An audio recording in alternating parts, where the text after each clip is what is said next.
Welcome to the first supplement of the first webinar on alcohol.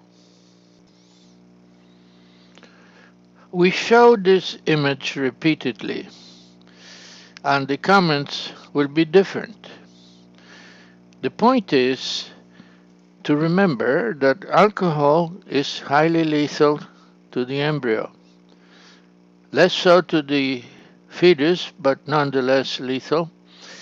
And that even among those who are born living, some perish, and that this concept has to be emphasized repeatedly because it's underappreciated.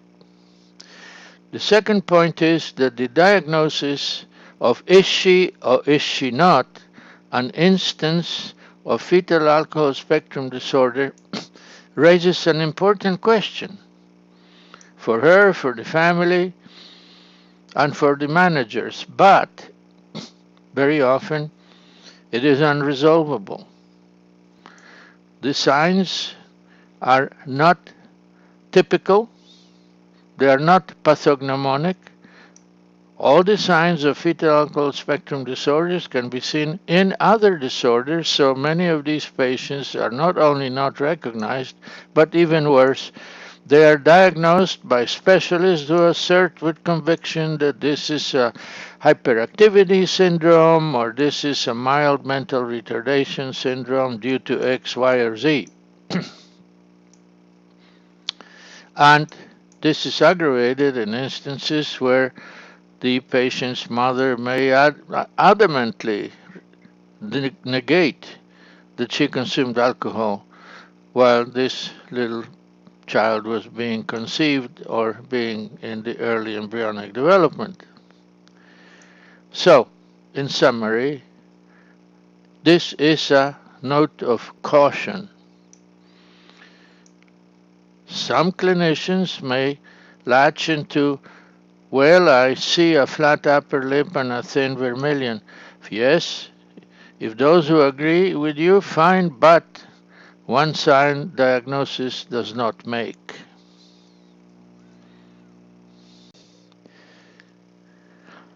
So the fetal alcohol syndrome consists of the concurrence of signs, neurobehavioral functional disorders, structural detection of growth alterations, a smaller than usual head, microcephaly, and a series of dysmorphic signs.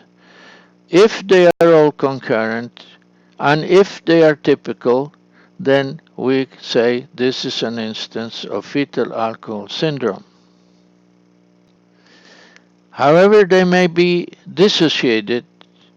One patient may have this and that, another one this and that, another one this or that, but they are all going to have some of this. So the brain rarely escapes. I personally do not know of an instance where it is possible to say that this is a fetal spectrum, alcohol spectrum disorder with completely normal brain that escaped the impact of this teratogen.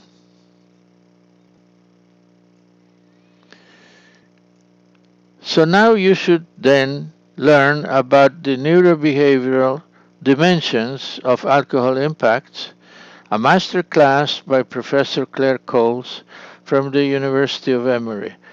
Please pay attention because such presentations are rarely available to medical audiences, or let's say more mildly that not enough of these are presented so clearly.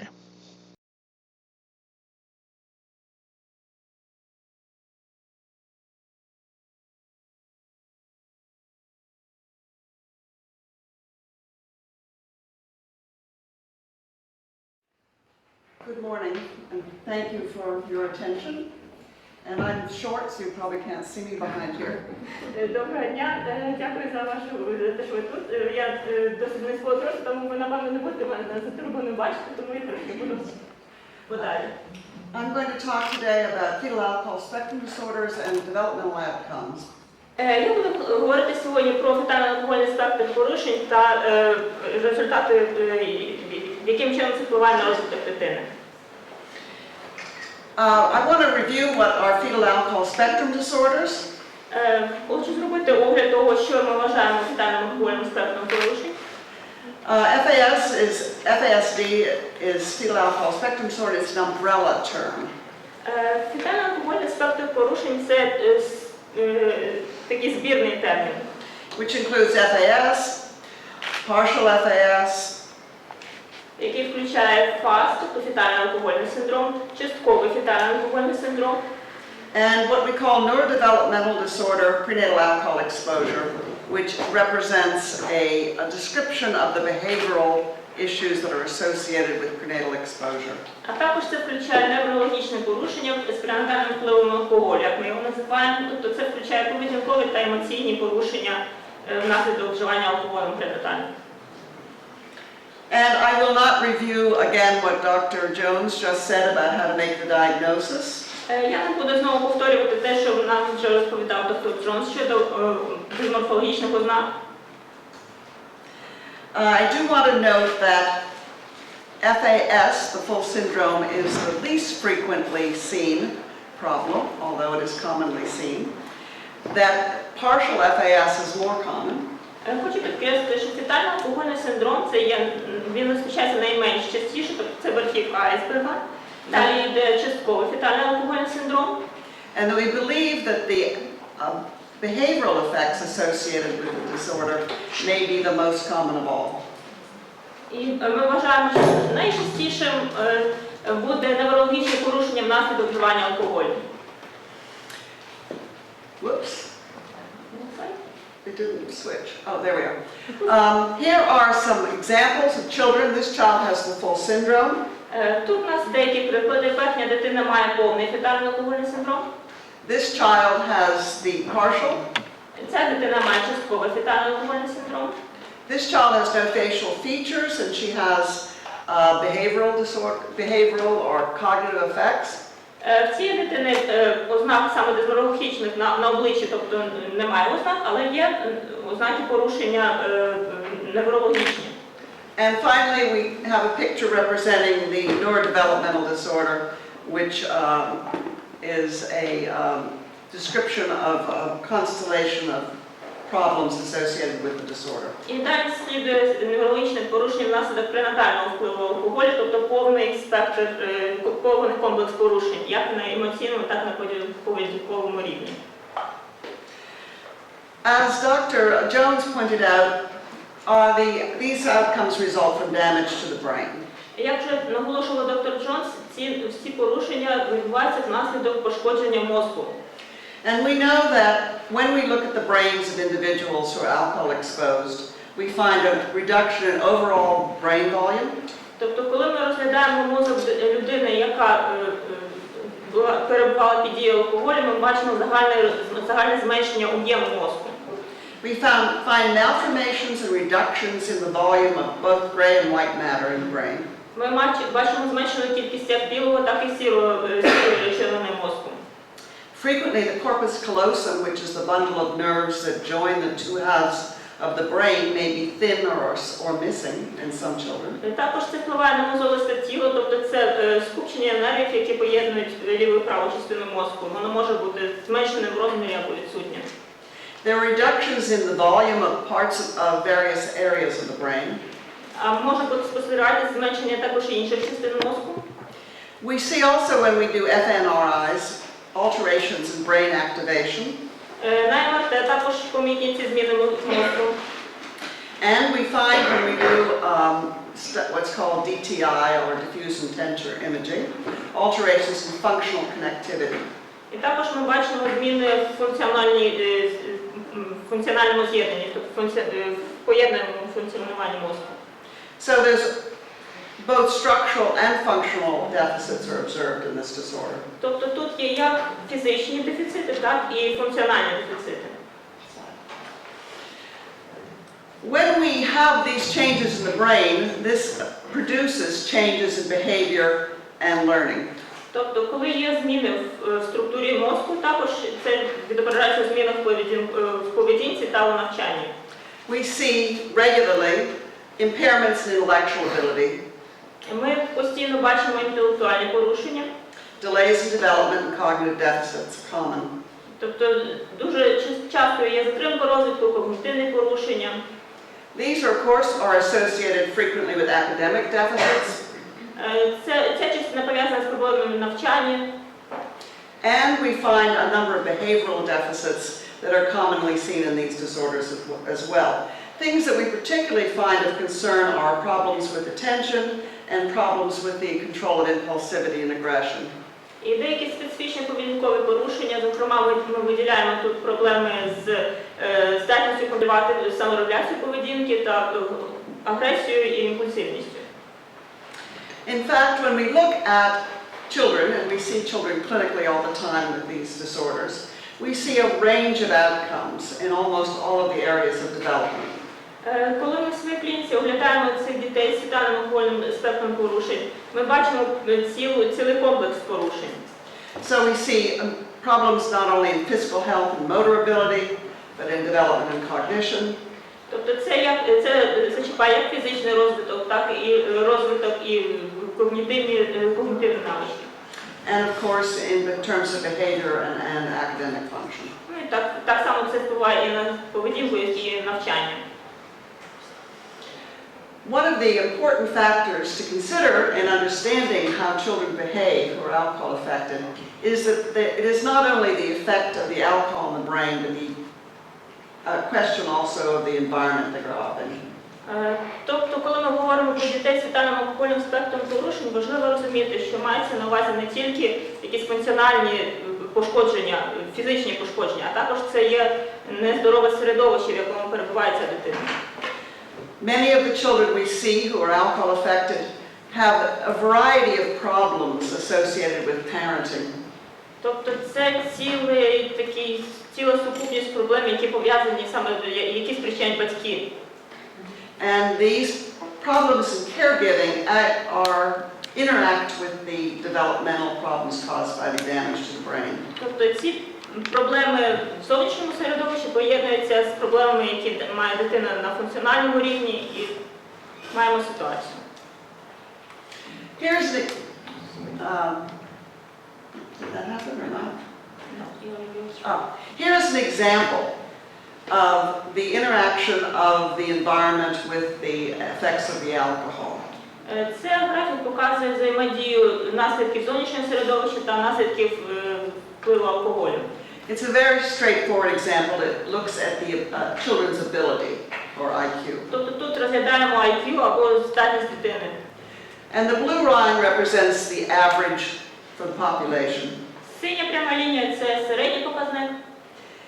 We have a control group here in which we compare the children from the same environment. Контрольна група – це діти, які мають такі самі умови оточення.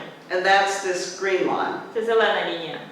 And finally, the alcohol-affected group you see here, which is the lowest. And it is clearly lower than the norm, but it is also lower than its environmental control. А саме нижня червона група – це діти не тільки, що перебувають в важких обставинах зовнішніх, а також, що мають пренатальний вплив алкоголю. Тобто ми бачимо, що вони знаходяться нижче навіть тих дітей, що, хоча вони і самі по собі нижче за норму, але перебувають ще гірших обставин.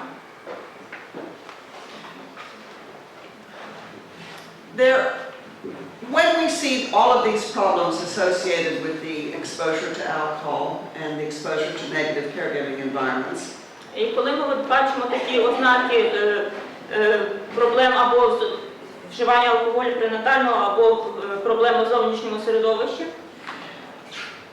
the reasonable question to ask is what can we do to prevent these problems? і резонним питанням є, що ми можемо зробити, щоб запобігти цим проблемам.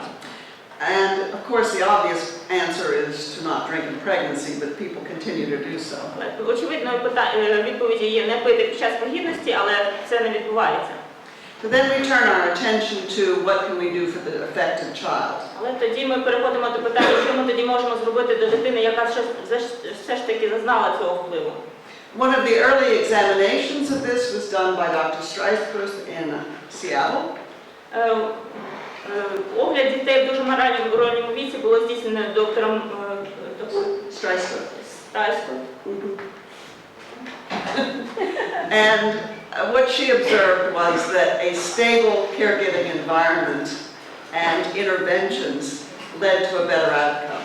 Тобто вона виділила наступні ознаки, тобто це ті фактори, які можуть трошечки покращити ситуацію.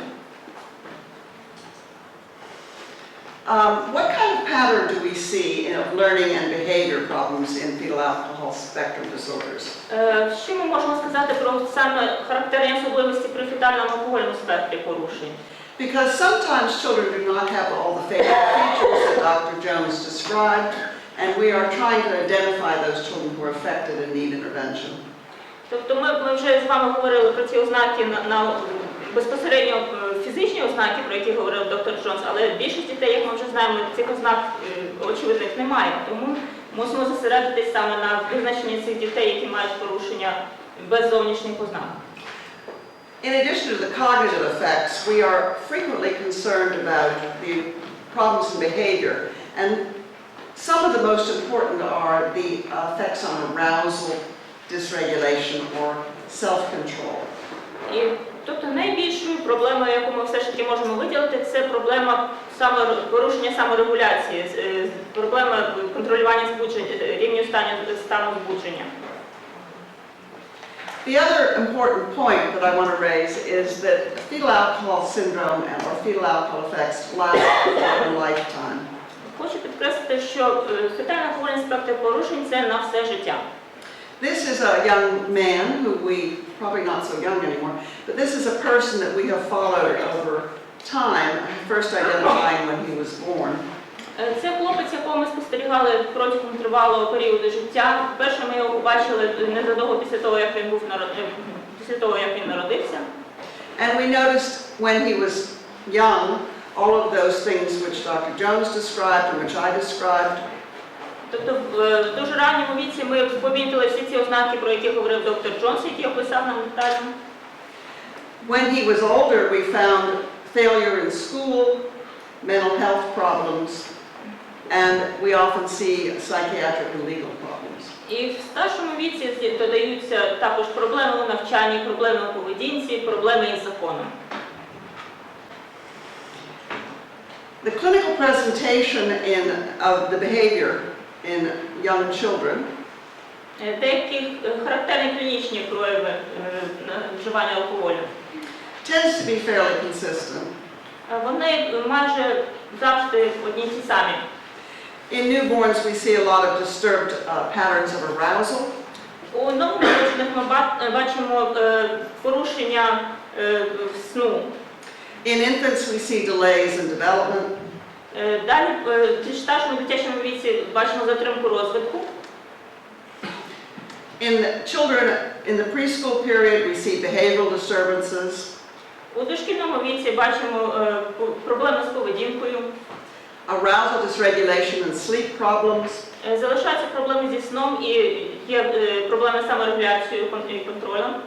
And we see a real need for interventions like physical therapy, occupational therapy.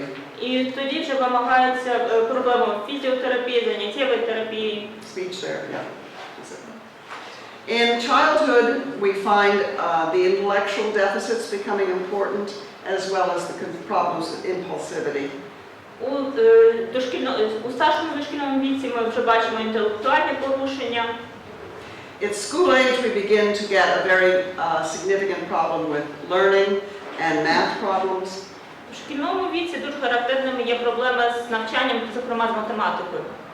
And what we call executive functioning deficits. І так звані порушення виконавчої функції. In adolescence, people present with intellectual problems, academic deficits. Це ознаки, що мають діти в підлітковому віці, тобто інтелектуальні порушення, неуспішність навчання і так далі. We are very concerned at that point about problems in mathematics and in what's called executive functioning, judgment and planning. Так само є проблеми саме з математикою при навчанні і порушення виконавчих функцій. And these often lead to mental health problems and legal problems in these individuals. І далі це призводить до порушень до психічних проблем і проблем із законом. I want to mention particularly the question of executive functioning deficits. Хочу зупинитися на саме дефіциті виконавчих функцій. And these refer to problems in regulating attention and arousal. Тобто це проблема регулювання уваги та стану збудження. This can be observed in infants. Це можна побачити в немовлятах. Later on, we see problems in planning and organization. Далі ми бачимо проблеми з плануванням та організацією діяльності. The ability to manipulate things mentally. І здатністю розумово працювати, обробляти інформацію. For instance, doing a math problem in your head. Наприклад, вирішувати в умі математичні завдання якісь. Children seem to show significant problems in the ability to change strategies or to be flexible in their thinking. Діти вони не гнучкі у своєму способі мислення, вони не можуть продумати стратегію. And in abstract reasoning rather than concrete. І в них проблеми з абстрактним мисленням, тобто вони мислять більш конкретно. We also see a number of academic problems quite regularly. Досить регулярними є наступні проблеми у навчанні. And finishing school we see frequently impacted. Часто це впливає на кінцевий результат, тобто на здатність закінчити школу. The other thing that is a concern to us is the behavioral health issues commonly associated with FASD, and some are identified more frequently early in life, and that's this group, and then some seem to be identified more frequently in adolescence as more demands are made on the child socially. Тобто можемо виділити такі типові поведінкові проблеми при фетальному алкогольному спектрі порушень. Група з них виділяє можливе виявлення у ранньому віці, і інша частина виявляється дуже часто вже в підлітковому віці. One of the things that is frequently mentioned is attention deficit hyperactivity disorder, which is very often diagnosed in individuals who are alcohol affected. Часто виникає питання розрізнити, тобто наскільки притаманна гіперактивність дітям з фетальним алкогольним спектром порушень. However, we do not actually believe that they have ADHD. Але на нашу думку, діти з фетальним алкогольним спектром порушень не мають тобто гіперактивності розвитку дефіциту уваги. Mostly for a number of reasons, but partly because they do not respond to the typical medications in the same way. Зокрема, це підтверджує той факт, що вони не реагують на медикаменти, вони реагують зовсім по-іншому. However, there are aspects of attentional regulation which are affected by alcohol, and that does affect children's behavior. Тобто це впливає, порушення дітей з алкогольним спектром порушень, вони викликані саме порушенням, здійсненим алкоголем на мозок. So then the question is, how do we treat this? And there are a number of different directions that we can go and have gone in finding methods for treatment. Тобто тоді постає питання корекції або допомоги, що ми можемо зробити в тих випадках. I keep mentioning arousal dysregulation, but that's certainly in young children an area that we think is an appropriate approach to try to help the child with this aspect of their behavior. Я знову кажу про дисрегуляцію збудження, яка спостерігається в більш ранньому віці, тобто в більш молодших дітях. Another problem we see extremely frequently and which seems to affect a lot of issues within the family is sleep problems. Порушення сна, вони є досить впливовими, впливають навіть, призводять деяких проблем в сім'ї. Another area which we have, Dr. Cable and I have directed a great deal of attention is effortful control of behavior. І дуже значна частина приділяється зумисному, тобто свідомому контролю поведінки. We have also worked on addressing specific academic problems, particularly mathematics. Також звертаємо увагу на певні навички, розвиток певних навичок у навчанні, зокрема в математиці. We've also worked on specific adaptive skills. Працюємо над певними адаптивними навичками.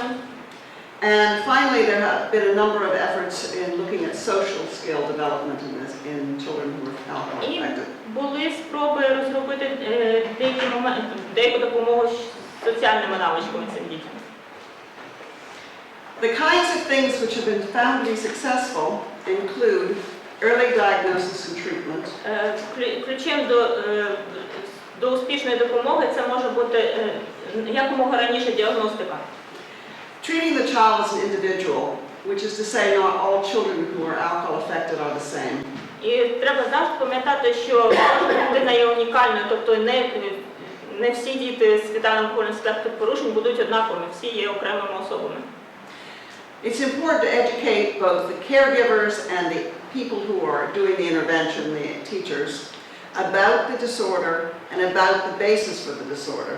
Необхідне навчання як для тих, хто здійснює безпосередній догляд за дитиною, це батьки або опікуни, а так само доводити цю інформацію і до викладачів, до педагогів, до вчителів, вихователів, тобто розповідати про цей розголос. Because many times the parents will believe the child is being willfully bad rather than not able to do something. Тобто більшість часу батьки вважають, що це дитина робить навмисно, тобто це вона або хоче, або не хоче, або робить, або не робить, але вони не розуміють, що це поза межею контролю дитини. Дитина це не здатна контролювати. It's also very important to help children learn to control their over-arousal and develop self-regulation skills. І дуже важливо допомогти діткам змогти контролювати власний рівень збудження, тобто отримати над собою якийсь такий контроль. And we have found that classic behavioral methods are very helpful. Класичні поведінкові методи є досить корисними. And that building specific skills in the children is very useful. Дуже допомагає розвиток окремих навичок. Some examples of treatment. Наприклад, деякі методи включання. This is a computer game that we use to develop safety skills in children. Це така комп'ютерна гра, яку ми використовували для того, щоб допомогти дітям розвинути навичок безпеки, тобто безпечного поводження з вогнем. And we found that by playing a computer game involving fire and street safety, children were able to learn rules and to use them. Тобто за допомогою такої гри можна навчити діток поводитись з вогнем та навчити правила поводження на вулиці та використовувати ці правила. Another example that I believe some of you are familiar with is the MILE program. Інша програма, яку ми вже тут згадували, це програма MILE, which was designed to both teach mathematics skills and to help children regulate their behavior. Тобто ця програма має дві мети, як не тільки навчити дітей навичкам математики, але також допомогти їм у саморегуляції поведінки. There are a number of elements within this program that we all found to be important in helping make changes in children's behavior. Ключовими елементами цієї програми є наступні кілька компонентів. And these included education of the parent, Тобто це навчання батьків, instructing the children, це навчання дітей, training the instructors, навчити інструкторів, які потім будуть вчити і батьків, і дітей. and then we also have a train the trainer curriculum that trains people to train people. Тобто це такі надати рекомендації, розклад зробити для тих, хто буде навчати дітей і батьків, які потім будуть навчати далі. The goals of our program were to support, educate, and empower the caregivers. Тобто ця програма може допомогти як і тим, хто здійснює опіку над дітьми, To help the children achieve a degree of control that would allow them to learn. Може допомогти дітям отримати той рівень контролю, який все ж таки дозволить їм вчитися. Many of the children we were dealing with had a great deal of difficulty focusing attention, allowing themselves to learn. Тобто дітям важко зосередити увагу, і це заважає їм вчитися. And we finally wanted to improve mathematics achievement in this area, which we knew to be an area of deficit for alcohol-affected individuals. І, зокрема, ми допомагаємо розвитку саме цих специфічних навичок, з якими ці дітки з фетальним алкогольним спектром порушень мають найчастіше проблеми, тобто з математичними навичками. To empower the parents, we had parent education workshops and manuals. Тобто це є окремо інструкції для батьків. We had one workshop on understanding FAS and our educational system. Your manual here is similar to that. Тобто оцей підручничок, про який ми далі будемо говорити, він подібний до того, про що йдеться тут.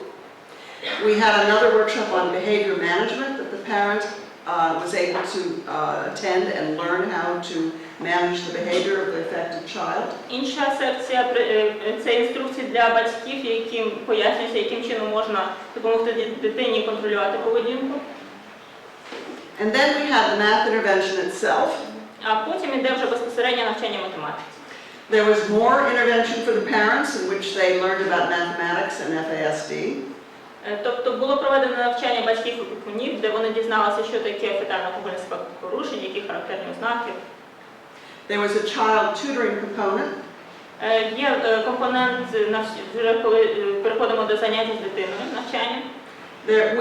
This was composed of 6 weeks of one-on-one tutoring with the children, based on the individual approach to that particular child. Тобто це навчання, яке здійснюється протягом 6 тижнів, розробляється тобто індивідуальний підхід до навчання окремої дитини протягом 6 тижнів. At the same time, we went to the child's school and we talked to the child's teacher about what we were doing so that we would not be at cross purposes. І ми так само, коли під час нашої роботи з цією програмою, запровадження цієї програми, ми йшли також у школи і говорили з вчителями, тобто, що ми не йшли в розріз, а йшли в одному напрямку.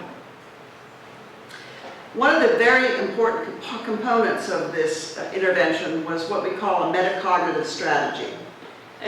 Іншим важливим компонентом є так звана метакогнітивна стратегія. Now, in English, this is FAR, and I don't know if this translates properly. В англійській версії це FAR, в українській версії ми адаптуємо це як УРА. But it involves teaching the child to focus and plan. Тобто це навчити дитину сфокусуватись і скласти план. Before they act. Перед тим, як діяти. And once they have acted. А після того, як вони вже зробили цю дію заплановану, to reflect on what they've done and learn from what they've done. Вони знову розмірковують про те, що вони зробили, і навчаються з цього. By providing this metacognitive strategy, we intervene to prevent the impulsive behavior that frequently occurs. Такий підхід допомагає при регулюванні імпульсивної поведінки, яка дуже часто має місце. And by providing them with a strategy and a way of acting, they have resources that reduce the amount of frustration and problem behavior. Тобто, даючи їм такий інструмент, це додає цим дітям впевненості і можливості самоконтролю в інших ситуаціях. And all of our sessions would have both a overreaching FAR and a micro FAR at the task level. Тобто це включає такі загальну роботу УРА і на кожному окремому рівні теж ці самі компоненти впроваджені в кожному окремому випадку. So it was really very hard to get away from that. Отже, це такий досить складний підхід. So they really learned it, basically. Але під час цього постійного використання цих етапів діти все ж таки здатні в кінцевому результаті навчитися. We also developed a great many weekly lesson plans and homework pages that could be used within the session and then the parent could do it home later. Ми також зробили такі невеличкі навчальні плани на кожен день, на окремі періоди, тобто це як допомога для батьків. Another program that we have developed is called Go Far, and Dr. Cable's going to describe that more fully. And this is, we found when we did the MILE program that the methods we were using were quite effective. Про іншу програму, комп'ютерну програму GoFar буде говорити доктор Джулі Кейбл більш докладніше, але хочу сказати, що під час роботи над програмою MILE ми винайшли елементи, які найбільш ефективно працюють, і перенесли їх у наступну таку програму. So we decided to apply the methods in a different setting. Ми вирішили застосувати ці самі методи, але в іншому оточенні. And that was the development of the GoFar program, where we were applying the methods not in the academic, but in the home setting. Тобто це перенесення такого тренування, такої корекції з умов навчання до умов домашнього перебування вдома, тобто дозвілля. So that is the introduction to the behavior and the intervention, and hopefully we haven't run over too much. І це таке вступне слово перед тим, як ми перейдемо до наступного нашого доповідача, яка буде говорити про всі ці програми більш детальніше. Thank you.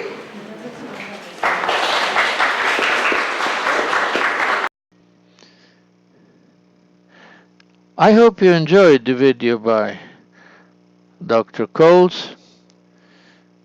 Please write to us about this supplement and the previous webinar. We appreciate your comments because we need them to improve the scope and contents of these presentations. So this is the end of the first supplement.